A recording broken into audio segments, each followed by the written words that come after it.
नमस्कार, एक बार फिर से बहुत बहुत स्वागत है आप सभी का हमारे सोशल मीडिया प्लेटफॉर्म दी हो हल्ला पर। मैं हूं आपके साथ आंचल और मैं इस वक्त मौजूद हूं यूपी की राजधानी लखनऊ में नेशनल कॉलेज ग्राउंड पर। इसके अलावा एक और खास बात आज यहां पर थी ये कि भारतीय हॉकी के 100 साल पूरे होने के उपलक्ष्य में केडी सिंह बाबू मेमोरियल सोसाइटी की ओर से आज यहाँ इसी ग्राउंड पर उन खिलाड़ियों का सम्मान किया गया, उन एक्स ओलंपियंस का जिन्होंने अलग अलग वक्त पर ओलंपिक्स में देश का प्रतिनिधित्व किया। तो इस मौके पर हमको यहाँ पर कुछ ओलंपियंस भी मिले जिनसे हमने बात करी। आइए दिखाते हैं और सुनवाते हैं आपको क्या कुछ कहा इन ओलंपियंस ने, किस तरह से देखते हैं इस वक्त की हॉकी को, किस तरह से ये याद करते हैं अपने गुजरे हुए वक्त को। तो अभी हमारे साथ मौजूद है वो शख्सियत जिन्होंने अंतर्राष्ट्रीय स्तर पर देश का नाम रोशन किया है। शकील अहमद जी, जो कि भारतीय हॉकी टीम का हिस्सा थे और 1992 में वो उस हॉकी टीम में शामिल थे जो ओलंपिक्स में गई थी। तो अभी उनसे हम जानेंगे उनके खेल के अनुभवों के बारे में और आज की परिस्थितियों पर उनसे भी बात करेंगे। तो शकील जी, बहुत बहुत स्वागत है आपका। तो ये बताइए कि ये आप इसी ग्राउंड में कभी खेला करते थे, थोड़ा सा अपना वो दिन याद करते हुए कुछ बताइए हमें। जी, जिस तरह आज ये बच्चे खेल रहे हैं, जी जी, इतनी ही उम्र के थे। मैं 7th क्लास में था जब लखनऊ आया था। तो डायरेक्टर साहब हमारे सॉरी जमनलाल शर्मा जी से थे और हॉस्टल में सिलेक्शन हुआ। पहले अंडर 14 में सिलेक्शन हुआ था, तो फिर हॉस्टल में सिलेक्शन हो गया। जिस तरह बच्चे खेलते हैं आजकल के, उसी तरह यही बहुत शर्मा जी ने तैयार की थी, उन्हीं की तैयार की हुई मैं भी ओलंपिक खेला हूँ और काफ़ी यूपी से है, काफ़ी सारे ओलंपिक खेले हैं। सुजीत कुमार हैं, सैयद अली हैं, रविंदर पाल हैं, बहुत सारे ओलंपिक्स हैं, इंटरनेशनल प्लेयर पैदा किए हैं। ये जो हमारी नर्सरी है इसका सपोर्ट बहुत चाहिए। जैसे हमारे ओलंपियन जो अभी टूर्नामेंट कराते हैं, इसमें गवर्नमेंट का सपोर्ट नहीं मिलता है। जितने भी इनके जो पर्सनल कॉन्टेक्ट्स होते हैं उन्हीं के थ्रू हम लोग कर पाते हैं, है ना। तो हम चाहते हैं कि नर्सरी से ही ऊपर बच्चों को उठाया जाए। आप जब बड़े जो मेडलिस्ट लाते हैं आप उनको तो पूछते हो, उनके पीछे की कहानी तो नहीं जानते ना, किस तरह मेडलिस्ट बने।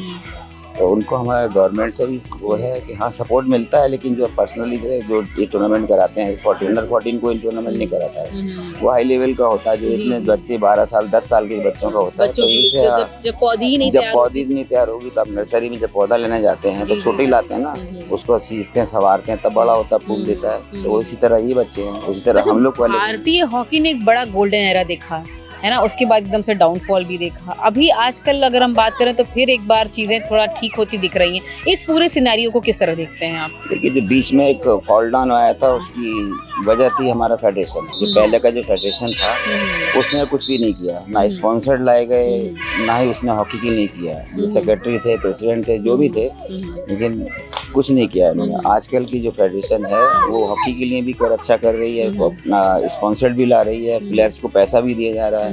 हम लोग जब खेला करते थे तो कुछ भी नहीं मिलता था पैसा। हम लोग तो फ्री में अपने नाम के लिए, अपने जोश से, अपने यूपी का नाम, घर का नाम रोशन करने के लिए हम लोग खेले। लेकिन आजकल का बच्चा, किसी का पेरेंट नहीं चाहता है उसका बच्चा खाली हॉकी खेले। पहला तो मतलब जो होता है कि पहला कंसर्न नहीं होता कि बच्चा पैसा भी कमाए, लेकिन नौकरी भी मिले, है ना। तो क्यों पेरेंट्स अपने भेजेंगे बच्चों को, जाओ दिन भर खेलो, कुछ ना मिले बाद में। तो इसलिए गवर्नमेंट को ये भी श्योरिटी होना चाहिए कि हमारा नेशनल प्लेयर है तो उसको एक एटलीस्ट क्लास 3 की नौकरी तो दी जाए। जो नेशनल खेला हो उसको भी नहीं मिलती है। जब इंडिया टीम वाले प्लेयर को लेते हो तब आप उसको क्लास 3 की नौकरी देते हैं। तो ऐसे एटलीस्ट नेशनल खेलने पे तो उसको एक नौकरी दी जाए, जिससे कि हमारे यूपी के जितने भी लड़के खेलते हैं प्रोत्साहन मिले और प्लान कर रहे हैं, दूसरी स्टेट में जाकर खेल रहे हैं, वहाँ से उनको नौकरी मिल रही। ये चीज़ होना बहुत ज़रूरी है। तो एक और ओलंपियन हमारे साथ जुड़ चुके हैं, दानिश मुस्तफा जी, जिन्होंने 2012 और 2016 में देश का प्रतिनिधित्व किया ओलंपिक्स में। और अब इनसे भी बात करेंगे और इनके भी अनुभव जानेंगे। तो दानिश जी, बहुत बहुत स्वागत है आपका।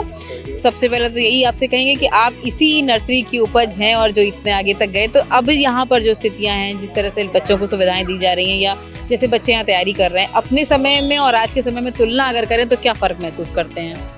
सबसे बड़ी चीज़ के हॉकी एक तो राष्ट्र खेल है जी, और उसके लिए तुलना तो करनी नहीं चाहिए वैसे, क्योंकि पहले भी बेहतर था उस टाइम, क्योंकि हमने आने वाली फ्यूचर की चीज़ें नहीं देखी थी।